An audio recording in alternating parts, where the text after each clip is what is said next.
You know those moments when an absolutely terrible idea suddenly feels like the most brilliant plan ever conceived?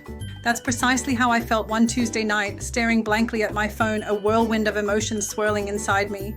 It was a potent mix of anger, longing, and a desperate need for some form of closure, or perhaps just chaos. And then the impulse hit me with the force of a freight train. I was going to order a pizza, but not just any pizza, and not to my own house. No, this pizza was destined for a very specific address, my ex's house, a place I hadn't seen in months, yet knew intimately. The next hour was an agonizing eternity, each tick of the clock amplifying my anxiety and second-guessing. I imagined every possible scenario, from confused texts to angry phone calls, my mind racing through the potential fallout of my impulsive act. Would they even be home? Would they know it was me? The suspense was almost unbearable, a self-inflicted torture. Then a notification flashed on my phone. "Your order is arriving soon." My heart pounded in my chest, a frantic drumbeat against my ribs.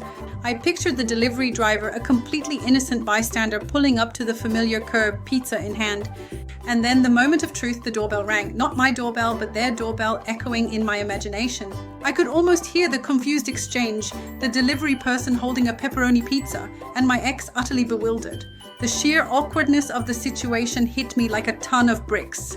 The delivery person, just trying to do their job, was now an unwitting participant in my post-breakup drama. They must have seen the whole sad scene unfold, the confusion, the realization, the unspoken history hanging heavy in the air. The immediate brutal shame that washed over me was far more intense than any fleeting satisfaction I might have hoped for. It was a visceral, gut-wrenching feeling, realizing the absurdity and immaturity of my actions. In that moment of profound embarrassment, a clarity I hadn't felt in months emerged.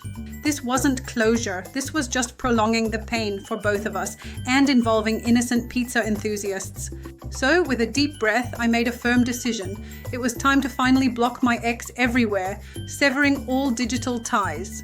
That pizza was the most expensive therapy session I ever paid for. But what did the ex say when they found out? You won't believe the text I got the next morning. Let's just say closure came with extra cheese and a side of regret.